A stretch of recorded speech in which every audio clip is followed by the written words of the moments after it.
তৈরি করে বিদেশে পাঠাচ্ছে। ইন্ডিয়াতেও এরকম দেখেন, প্রত্যেকটা লোক সুন্দর করে একটা দক্ষ কারিগর করে বিদেশে পাঠাচ্ছে। যেমন আমরা মিডল ইস্টে কাজ করছি, মিডল ইস্টে আমি ইরানে ছিলাম, সেখানে আমরা সিম্পল এমবিবিএস হিসাবে আমরা শুধু কাজ করে গেছি, কিন্তু ইন্ডিয়ানরা দেখতাম স্পেশালিস্ট, 20টা রোগী দেখতো। দেন এই যে আমি স্পেশালিস্ট, ওরা কিন্তু মিডল ইস্ট ক্যাটাগরির স্পেশালিস্ট তৈরি করে পাঠিয়ে দিত। আমরা সেই যেমন আমাদের এখানে এক সময় ডাক্তার নেওয়ার জন্য আসলো সৌদি আরবে, আমরা ডাক্তার দিলাম না, তখন তারা ইন্ডিয়া থেকে নিয়ে গেল। আমাদের এই জায়গাগুলোতে একটু ভালো করে ওপেন মাইন্ডেড হইতে হবে, ওপেন খোলা হইতে হবে, এবং কারিগরি শিক্ষার দিকে আমাদের দৌড় দিতে হবে। শুধু ডিগ্রি এবং নম্বর দিয়ে আমরা যেহেতু কারিগরি শিক্ষা আসলেন, মাহবুব স্যারকে বলতে চাই কথা। মাহবুব স্যার, আপনি কি মুসলিম ভাই এবং জানিসের সাথে একমত? আর না, আমি এখানে একটু দ্বিমত পোষণ করি যে এই যে আনএমপ্লয়মেন্ট বলতে কি বুঝে আমাদের দেশে। এখানে আর দুইটা টার্ম আমাদের একাডেমিক ক্ষেত্রে এবং আমাদের ইকোনমিকে এডুকেশনাল ব্যবহার করি। একটা হচ্ছে শুদ্ধ বেকারত্ব, যেটা দিব্য দৃষ্টিতে মনে হচ্ছে যে কাজ করছে, ইনকাম করতেছে। আরেকটা হলো আন্ডার এমপ্লয়মেন্ট, যেটা এখন একজন MA পাস করে যদি পিওনের চাকরি করতে হয়, রাষ্ট্র যে তাকে যেটার জন্য আমার 3 পাস হলেই চলতো, রাষ্ট্র যে এই 3 থেকে MA পর্যন্ত পড়ালো, যে ইনভেস্টমেন্টটা করলো, সেই ইনভেস্টমেন্টের রিটার্ন হলো না। এখন যিনি একটা ইন্ডাস্ট্রি চালান, তিনি কি একটা 20 টাকা ইনভেস্ট করে 2 টাকা যখন রিটার্ন নিবে, বলবে যে আমি ভালোভাবে সংসার চালাচ্ছি? তাহলে এইটাই হচ্ছে বেকারত্ব। কারণ তার যেই লেভেলে কাজ করার কথা, তার থেকে যখন অনেক নিচের লেভেলে কাজ করে। এবং আমাদের এইটাই হচ্ছে আমাদের দেশের শিক্ষা ব্যবস্থা। স্যার যেটা আমাদের জাহাঙ্গীর স্যার বলতেছিল, শিক্ষা ব্যবস্থার এইটাই হচ্ছে অশনি সংকেত। যে আমি সর্বশেষ যেটা ডিবেটের সারা দেশব্যাপী মিনিস্ট্রি অফ এডুকেশনের গবেষণাটা করলাম সারা দেশের, যে আমাদের 6টা দেশে GCC কান্ট্রিতে আমাদের 90% এই আমাদের যে এই ওয়েজ আর্নার রয়েছে, তারা এই যে কাজ করে 6টা আরব দেশে, এবং এখানে আন্ডার এমপ্লয়মেন্টে কাজ করে। এবং কী কারণে কাজ করে? কারণ তাদের কোনো স্কিল নাই। এবং সবাই ম্যাক্সিমামেরই কিন্তু একটা মাওলানা বা একটা ডিগ্রি আছে বা গ্রাজুয়েশন করছে, কিন্তু এই গ্রাজুয়েশন, এই ডিগ্রি বাস্তব জীবনে কোনো কাজে আসে না যখন এটা স্কিল তার না থাকে। আমাদের দেশে উচ্চ শিক্ষা সবার জন্য না, ওয়ার্ল্ডের কোথাও হায়ার এডুকেশন এইটা কোনো মৌলিক নিড না, সবার জন্য না। জেলায় জেলায় বিশ্ববিদ্যালয় যে কনসেপ্ট, এটা বিশ্বের কোথাও নাই। কারণ বিশ্ববিদ্যালয় কী কারণে? বিশ্ববিদ্যালয় হচ্ছে এক্সপার্ট ম্যান পাওয়ার, বা যারা পলিসি বানাবে, যারা সর্বোচ্চ লেভেলে ইন্টেলেকচুয়াল কাজ করবে, তার একটা প্রজেকশন করা হয়। আমার 5 বছরের মধ্যে 10 জন ডাক্তার লাগবে, আমার 15 জন ইঞ্জিনিয়ার লাগবে, ওইভাবে উচ্চশিক্ষাকে সেট করা হয়। কিন্তু আমাদের দেশে সেটা না করে এটা একটা রাজনৈতিক একটা প্রপাগান্ডা হিসাবে জেলায় জেলায় বিশ্ববিদ্যালয়, কলেজে কলেজে অনার্স, বিশ্ববিদ্যালয় কলেজ, নানাবিধ ধরনের আমরা বিষয় দেখি। এবং আমি এই 2 বছর আগে রোকেয়া হলের একটা এই 3য় শ্রেণীর একটা কেরানি পদের ইন্টারভিউ নিয়েছিলাম। সেখানে BBA MBA করা ক্যান্ডিডেট ছিলেন 30 জন। এবং এর মধ্যে এই যে কিছুদিন আগে যে ভাইরাল হয়েছে বিখ্যাত বিশ্ববিদ্যালয় বা প্রাইভেট বিশ্ববিদ্যালয় 2টা, তাদের স্টুডেন্টও ছিল। এবং আমি খুব হতাশ হয়েছি যে এই কেরানি হওয়ার জন্য 8 পাস আমরা চেয়েছি। তাহলে এই BBA MBA করে যখন এখানে আসলো, সে যদি এই কেরানি হয়ও, সে কিন্তু বেকার। এবং মানসিকভাবে সে তার সম্পূর্ণ শ্রম এই পদে কখনোই দিতে পারবে না। অয়ময় নাটক যদি আপনারা দেখে থাকেন, তাহলে দেখবেন যে সৈয়দ বংশের পোলা না মামা, চুরি করতে পারি, কেউ দেখবো না, কিন্তু রিক্সা চালাতে পারবো না, এটা দেখে ফেলবো। কারণ মাস্টার্স পাস করার পরে একটা ছেলে ইচ্ছা করলেই সে খেতে নামতে পারে না। এবং এইটাই হচ্ছে ওয়ান কাইন্ড অফ এই যে আনএমপ্লয়মেন্ট এবং বেকারত্ব, এবং শিক্ষিত বেকারের সংখ্যা বেড়ে যাচ্ছে।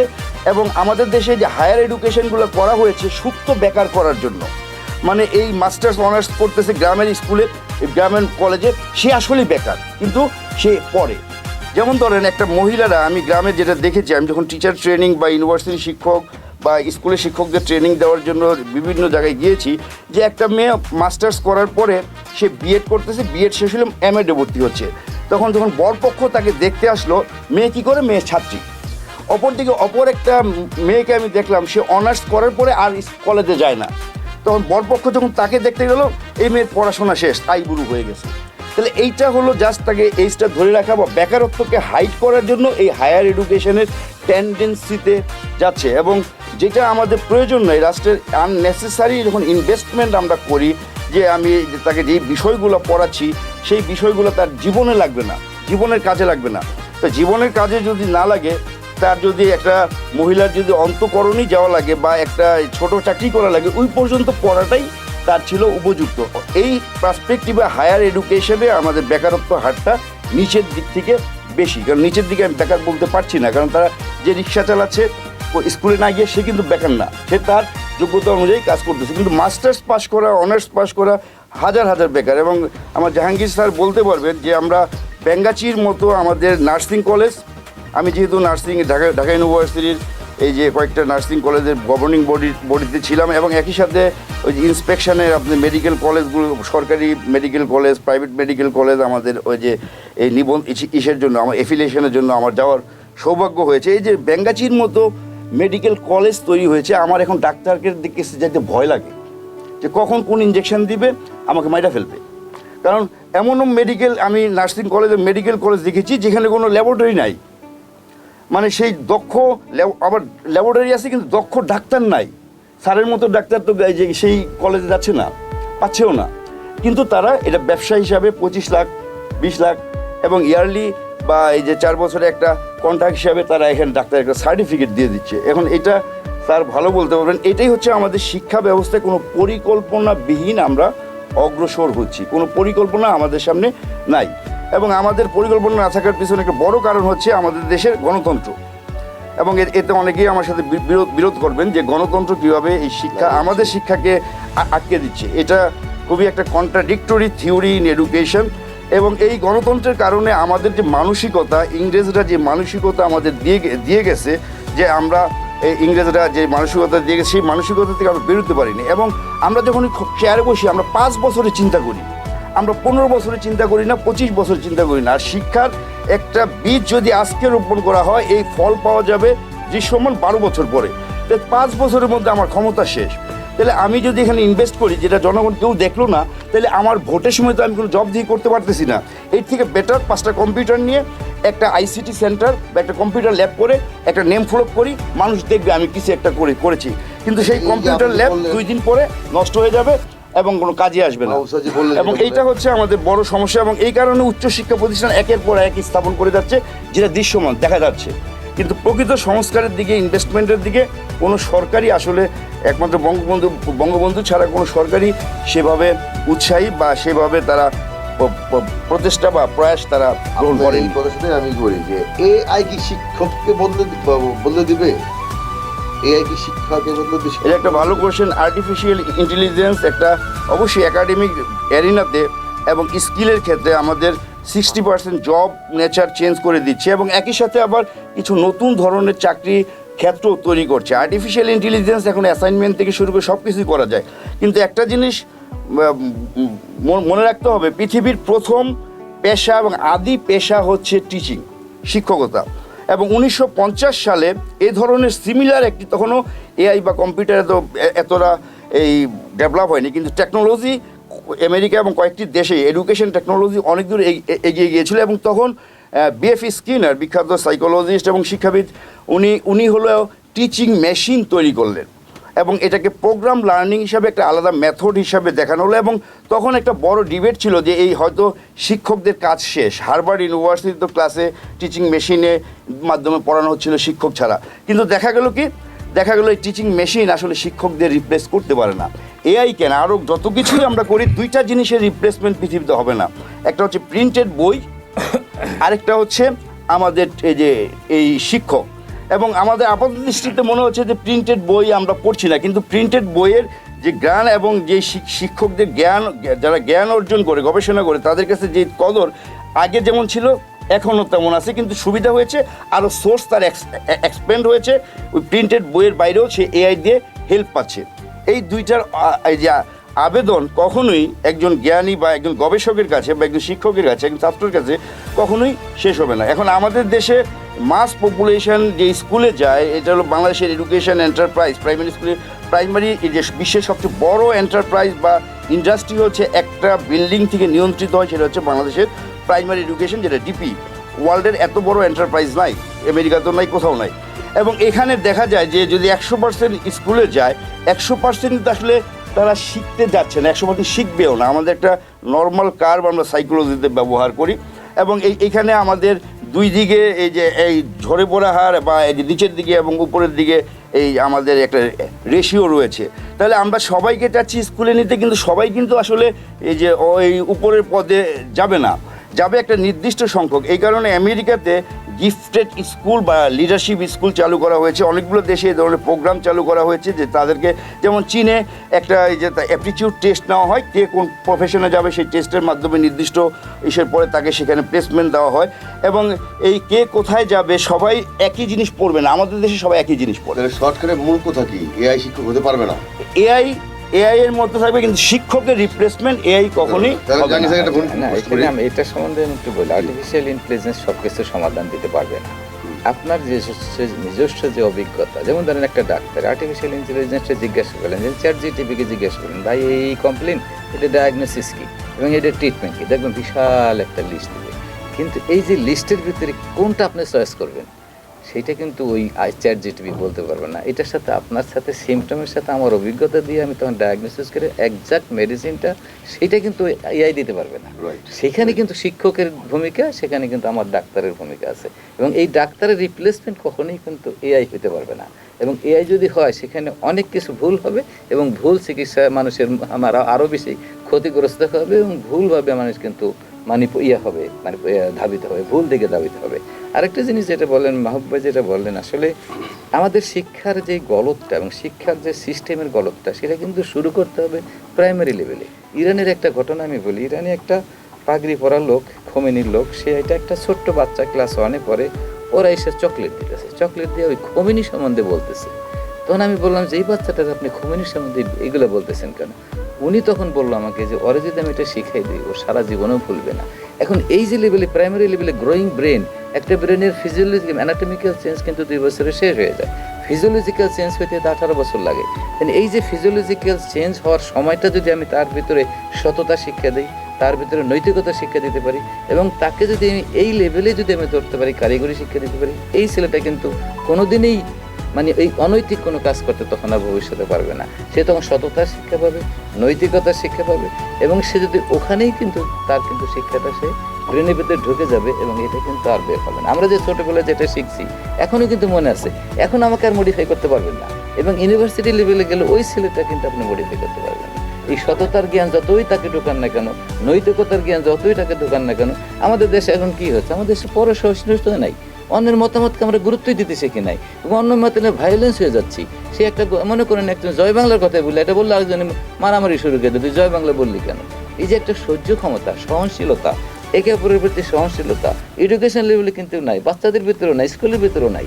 এবং এই সহনশীলতা, সততা, নৈতিকতা, নাগরিকত্ববোধ, এইগুলো কিন্তু আপনার প্রাইমারি লেভেল থেকে যদি শিক্ষা দেন, তাহলে কিন্তু এই জেনারেশনটা যখন আস্তে আস্তে বড় হবে, ওদের ভিতরে তখন ওই নৈতিকতাটা থাকবে, এবং আর্টিফিশিয়াল ইন্টেলিজেন্স কখনোই কোনোদিন বিকল্প হতে তাহলে পারবে আপনার না। মুখে বুঝলাম যে ছোটকাল থেকে যদি আমরা হোমওয়ার্ক একদম করতে basically, হ্যাঁ। তাহলে এটার ইফেক্টটা করতে পারবে। পরবর্তীতে এটাই হবে। আচ্ছা, মুস্তাফিজের কাছে যে ভাইয়ের কাছে আমরা, কোচিং ছাড়া কি ভালো ফল বা রেজাল্ট করা সম্ভব যদি মনে করেন? এটাও আসলে আপেক্ষিক একটা প্রশ্ন। আচ্ছা, মানে এটা ক্ষেত্র বিশেষে বিভিন্ন রকম হতে পারে। প্রথম কথাটা হলো যে না আমরা তো মনে করি কোচিং ছাড়া হবে না, আমরা এটা ধরেই নিয়েছি। এটার ক্ষেত্রে আপেক্ষিক হোক আর অবশ্যই কোচিং ছাড়া হবে না। আপনি শিক্ষকের বেতন দিবেন হলো 5,000 টাকা। এখন সেই শিক্ষক বাধ্য হয়েছে কোচিং সেন্টারে যায় শিক্ষকতা করতে, সেই শিক্ষক বাধ্য হয়েছে তার জীবনযাপনের জন্য নিজে ব্যক্তিগতভাবে টিউশনি করাইতে। তাহলে তখন সে কি করবে? তো তার বাকি ইনকামটুকু আমার দরকার হলো মাসে 10,000 টাকা। আপনি স্কুলে বা কলেজে আমাকে বেতন দিচ্ছেন হলো 5,000 টাকা। আমি বাকি 5,000 টাকা সংস্থান করতেছি হলো কোচিং সেন্টারে ক্লাস নিয়ে অথবা ব্যক্তিগতভাবে টিউশনি করে, এই দুটো পদ্ধতি। তখন কী হবে? আমি স্কুলে পড়াবো অর্ধেক, কোচিংয়ে পড়াবো বাকি অর্ধেক, আর ব্যক্তিগতভাবে টিউশনিতে পড়াবো বাকি অর্ধেক। তো সব মিলে তো কোচিংয়ের বিকল্পটা আসলেই নেই। কোচিংয়ের বিকল্প তখনই আপনি করতে পারবেন যখন আপনি শিক্ষকদের চাহিদা মতো তাদেরকে বেতন ভাতা দিতে পারবেন, এবং তারা যাতে সম্মানজনকভাবে চলতে পারে এই অবস্থাটা দিতে পারবেন। একদিকে আপনি নৈতিকতার কথা বলবেন, আর আরেকদিকে আপনি যারা শিক্ষকতা করবে তাদেরকে ট্রেনিংটা দিবেন না, তাদেরকে আপনি আর্থিক সহায়তা করবেন না, যা তার জীবনযাপনের জন্য দরকার, তার সামাজিক অবস্থানের জন্য দরকার। আর এই পাশে আপনি কোশ্চেন করবেন যে কোচিংয়ের কোচিং ছাড়া কি ভালো ফল করা সম্ভব? কোচিং ছাড়া তখন ভালো ফল হবে কেন? কারণ তো তার নিজের প্রয়োজনেই তো শিক্ষক এখানে অর্ধেক করাবে আর ওইখানে অর্ধেক করাবে। তাহলে এর উত্তরণ উপায় কি? এর থেকে উত্তরণ উপায়টা কি? এখান থেকে উত্তরের উপায়টা হলো শিক্ষককে আপনার তার জীবনযাপনের যে উপকরণগুলো সেই সুযোগ সুবিধাগুলো তাদেরকে বানাইতে হবে। এখানে এখানে এখানে আমি একটা কথা বলি যে আপনি একটা ভালো কারিগর ছাড়া ভালো কারিগর তৈরি করতে পারবেন না। একটা ড্রাইভারিং শিখে একটা ভালো ড্রাইভারের কাছ থেকে শিখলে দেখুন ওর ড্রাইভিং দক্ষতাটা কিন্তু ভালোই হবে। একটা ভালো শিক্ষকের কাছে শিখলে আপনি একটা ভালো শিক্ষক হবেন। এখন দেখেন একটা এডুকেশন সিস্টেমটা এরকম করে ফেলছি যে আমরা একটা ভালো ছাত্র ক্লাসে ফার্স্ট বয়টা সে কিন্তু স্কুলে যায় না, মানে টিচার হয় না। এই ফার্স্ট বয়টা সে আসে ডাক্তার, ইঞ্জিনিয়ার এবং বড় অন্য বিষয়, কিন্তু ওরই তো যাওয়া উচিত শিক্ষায়, কারণ ও জানে যে কীভাবে টিচ করলে এই বাচ্চাটা আরও সুন্দর ভালো করতে পারবে। এটা হলো একটা ধাপ। ভালো ছাত্রদেরকে শিক্ষা পেশা নিতে হবে। যেমন ধরেন বুয়েটের মতো জায়গায়, বাংলাদেশ ইউনিভার্সিটি অফ টেকনোলজি যেটা আমাদের বুয়েট, এবং মেধাবীরা এখানে পড়তে হয়। এখানে কিন্তু যে হয় ফার্স্ট, সেকেন্ড, থার্ড থেকে 10 পর্যন্ত এই রেজাল্ট করে এদেরকে কিন্তু অটোমেটিক্যালি শিক্ষক বানায়। এটা কিন্তু ওই বুয়েটেই শিক্ষক হয়ে যায় তারা। তো এই যে আপনি যদি এরকম কোনো সিস্টেম তৈরি করেন না, বুয়েটেও যারা শিক্ষক হয়, এই যে ক্লাসের যারা 10ম পর্যন্ত রেজাল্ট করলো সেই লোকগুলো যখন শিক্ষক হয় ওদের আন্ডারে যে ছাত্রগুলো ইয়ে হবে তারা কিন্তু ওরকমই মেধাবী এবং তারা কিন্তু মেধা নিয়েই ভর্তি হয়েছে, কিন্তু ওদের গাইডলাইনটা কিন্তু সেরকমই পাবে। সেই জন্য আমি বলতেছি আপনাকে প্রথম কথা হলো এই কোচিং থেকে যদি আপনাকে বেরোতে যান তাইলে কোচিংয়ের ভালো শিক্ষককে নিয়োগ করতে হবে। আরেকটা হলো ভালো শিক্ষককে নিয়োগ করলে হবে না, শিক্ষকের উপর শিক্ষণ দিতে হবে। 2 নম্বর মোস্তাফিজ ভাই যেটা বললেন, আসলে শিক্ষকদের একটু পারিশ্রম দিতে হবে ওরকম যেই পারিশ্রমিকে সে তার জীবন ধারণটা খুব সুন্দরভাবে করতে পারে এবং তার জন্য কারো কাছে হাত পাততে না হয়। এবং শিক্ষকদেরকে সম্মানিত করতে হবে, কারণ পৃথিবীতে সবচেয়ে বেশি সম্মান শিক্ষকের। এবং শিক্ষকের আদালতে যে দাঁড়ায় থাকে না, শিক্ষকের আদালতে যে চেয়ার পায় সবাই দাঁড়ায় থাকে, শিক্ষকরা একমাত্র যে আদালতে যে চেয়ারে বসে। এই সম্মানটা আমাদের দেশে নাই। তো শিক্ষকরা আমরা রাস্তাঘাটে হেনস্থা করি। তাই শিক্ষকতা পেশায় কেন যাবে যদি সেই মাসে 2000 টাকা বেতন পায় অথবা 10,000 টাকা বেতন পায়? এখন 10,000 টাকা একটা রিক্সাওয়ালা কত টাকা ইনকাম করে? একটা বিক্ষোভের মান্থলি ইনকাম 30,000 টাকা। হ্যাঁ, সেই দেশে আপনি একটা শিক্ষককে যদি আপনি 20,000 টাকা বেতন দেন, সে তো তখন কোচিংয়ের দিকে দাবিতে হবে। আর কোচিংয়ে আকৃষ্ট করার জন্য তাকে তখন মেকানিজম করতে হবে। তখন তার স্কুলে কিন্তু আরও ভালো করে টিচ করবে না। মানে একটা আমি যেই ম্যাথমেটিক্স আমি সবসময় 100 পাইতাম, আমি জানি যে ম্যাথমেটিক্সে কীভাবে ম্যাথমেটিক্সটা করতে হয়। আমার জ্ঞানটা যখন ওই ছেলেটার ভিতরে ঢোকাবো যে এইভাবে তুমি ম্যাথমেটিক্স করো, তাহলে তুমি আবার 100 মধ্যে 100 পাবা। কিন্তু সেটা আমি জানি। একটা খারাপ ছাত্র যখন একটা হয় টিচার হয়, সে কখনোই এই বিদ্যাটা অর্জন করতে পারবে না। আমি সেই জন্যই আমাদের স্কুলের এবং কলেজের এই শিক্ষকের মেধাবী ছাত্রদেরকে ধাবিত করতে হবে এবং মুখস্থ বিদ্যাটাকে আমাদের বন্ধ করতে হবে। মুখস্থ বিদ্যা কোনোদিন কত মুখস্থ করবেন? আপনি যত আগাবেন তত দেখবেন বিশাল বিশাল সমুদ্র। আপনি নদী থেকে সাগরে যাবেন, সাগরে থেকে মহাসাগরে যাবেন, আপনি কত মুখস্থ করবেন? আপনাকে থিঙ্কিং, যে ক্রিটিক্যাল থিঙ্কিংয়ের কথা বলি আমি, যে আপনাকে থিঙ্কিং এবং আপনার মগজ দিয়ে অ্যানালাইসিস করার ক্ষমতা, এই ক্ষমতাটা অর্জন করানোর জন্য শিক্ষকতা দরকার। শিক্ষক তো আমাকে এই ক্ষমতাটা অর্জন করাবে যে না, এই ক্ষমতাটা দিয়ে আপনি এটা অ্যানালাইসিস করতে পারবেন এবং আপনি নিজস্ব, যেন আমাদেরকে 32টা রচনা মুখস্থ করছে মেট্রিক পরীক্ষার আগে, আমাদের লাভ হচ্ছে। আমি একটু স্যারের সাথে অ্যাড করি স্যার। না এই বিষয়টা অ্যাড করি যে আমাদের দেশে কেন মেধাবীরা শিক্ষকতা আসছে না। কিছুদিন আগে আমরা দেখলাম বাপের টাকায় কোনো একটা বিদেশের একটা কোনো 9-6 জায়গা থেকে ডিগ্রি করে এখন সে নেতা হয়ে গেছে। বিদেশে সবসময় সবচেয়ে ভালো স্টুডেন্টরা তারা এন্টারপ্রেনার অথবা শিক্ষকতা রিসার্চে ঢুকে। আমাদের দেশেও সবচেয়ে ভালো স্টুডেন্টরা শিক্ষক হয়। দ্বিতীয় সারির স্টুডেন্টরা বিসিএস দিয়ে তারা ক্যাডার হয়ে এই শিক্ষকদের উপরে ছড়ি ঘুরায় এবং তৃতীয় সারি যারা একদম লাস্ট বেঞ্চের তারা গিয়ে রাজনীতি করে এবং তারা তখন এই শিক্ষকদের উপর তারা ছড়ি ঘুরায় এবং এই আমলাদের উপরে ছড়ি ঘুরায়। যেটা কয়েকদিন আগে দেখলাম ঢাকা ইউনিভার্সিটির কোচিং সেন্টার, এবং সে গবেষণা বোঝে কিনা আমি জানি না, ঢাকা ইউনিভার্সিটি একমাত্র ইউনিভার্সিটি যেটা 0.0 সামথিং রিসার্চ বাজেট দিয়ে ওয়ার্ল্ড র্যাঙ্কিংয়ে আছে। আমি থাইল্যান্ডে 2024-এ থাইল্যান্ডের সেকেন্ড লার্জেস্ট ইউনিভার্সিটির সাথে MOU করতে গেলাম। তারা আমাদেরকে ইনভাইট করে নিয়ে গেলেন।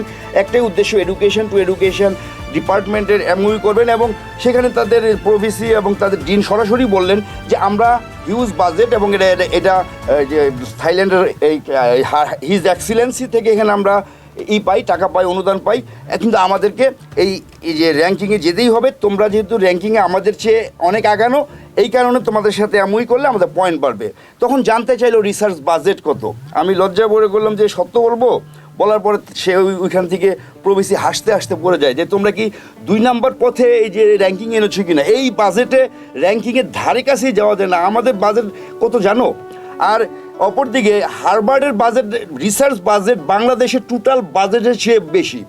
এই যে বিনা টাকায় বিনা পয়সায় স্টুডেন্ট পড়তেছে কোচিং সেন্টার এটা, এবং এই কোচিং সেন্টার থেকেই গুগলে প্রতি বছর অনেকেই চাকরি পাচ্ছে, বিশ্বের বড় বড় ইউনিভার্সিটি যাচ্ছে। আসলে বাপের টাকায় পড়লে অনেক কিছুই, বিদেশে পড়লে আর 2টা ইংলিশ বললেই সে শিক্ষিত হয় না, সে গবেষক হয় না। এবং এই কারণেই মেধাবীরা আজকে যে লাস্ট যে রিসার্চ আমরা করলাম সেখানে হলো ব্রেইন ড্রেইন একটা আমাদের জন্য খুবই একটা মানে এই অশনি সংকেত হয়ে গেছে।